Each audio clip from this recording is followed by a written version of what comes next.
आज की एक बड़ी खबर आपको बता दें, विपक्ष ने आज तीसरे दिन की बैठक में, मानसून सत्र की तीसरी बैठक में, बैठक शुरू होने से पहले संसद भवन के बाहर नारेबाजी की, हंगामा किया और सरकार का विरोध किया और इलेक्शन कमीशन का विरोध किया।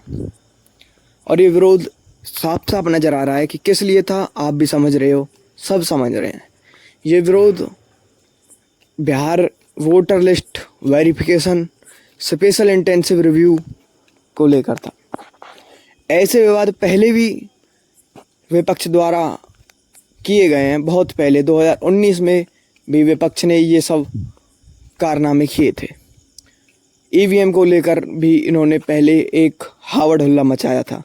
ईवीएम को लेकर इनका कहना था कि ईवीएम जो इलेक्ट्रॉनिक वोटिंग मशीन है, इसमें गड़बड़ी है।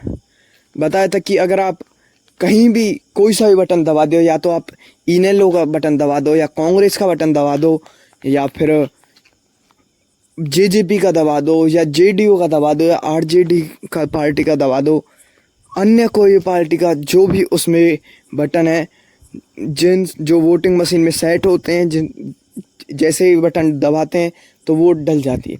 उन्होंने कहा किसी भी बटन पे दबाओगे वोट बीजेपी को ही जाने वाली है। ऐसा राहुल गांधी की पार्टी कांग्रेस ने के नेताओं ने ये सब आरोप लगाए। मगर इन आरोपों के लगाने के बाद ही अन्य कई राज्यों में कांग्रेस ने जीत हासिल की।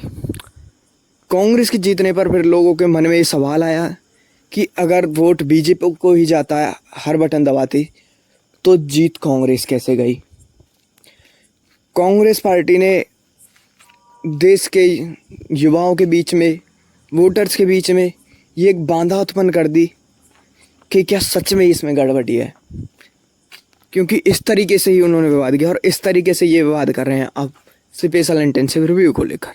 स्पेशल इंटेंसिव रिव्यू बस इसलिए होता है कि जो इलेक्शन से पहले स्पेशल इंटेंसिव रिव्यू इसलिए किया जाता है कि जिससे मतदाताओं की सूची में हमें पता चल जाए कि कौन से फर्जी वोट हैं, कौन से क्या, या कोई घुसपैठियों ने फर्जी वोट बनवाए हुए हैं, या फिर कौन से लोगों के दो बार वोट बने हुए हैं। इसको लेकर स्पेशल इंटेंसिव रिव्यू होता है। और लगातार सरकार और विपक्ष के बीच लगातार इस पर मुहबात हो रही है, मुहबहस हो रही है। लगातार बीजेपी के नेताओं द्वारा जवाब दिए जा रहे हैं, कांग्रेस के नेता हंगामा कर रहे हैं, प्रदर्शन कर रहे हैं, जो कि मान नहीं रहे हैं बिल्कुल भी, और संसद भवन के बाहर लगातार हंगामा करते नजर आ रहे हैं कांग्रेस के नेता और कांग्रेस पार्टी के खुद अध्यक्ष, कांग्रेस पार्टी के लीडर राहुल गांधी। ये सभी हंगामे करवा रहे हैं और लगातार आरोप लगा रहे हैं इलेक्शन कमीशन पर, बीजेपी पर, सभी पर आरोप लगा रहे हैं। राहुल गांधी लगातार पिछले कुछ महीनों से लगातार दिख रहा है, राहुल गांधी लगातार और कुछ नहीं कर रहे हैं, सिर्फ प्रदर्शन कर रहे हैं। कभी बिहार में रैलियां निकाल रहे हैं, कभी ट्रक पर चढ़ के, कभी तेजस्वी यादव के साथ, तो कभी किसी पार्टी के साथ।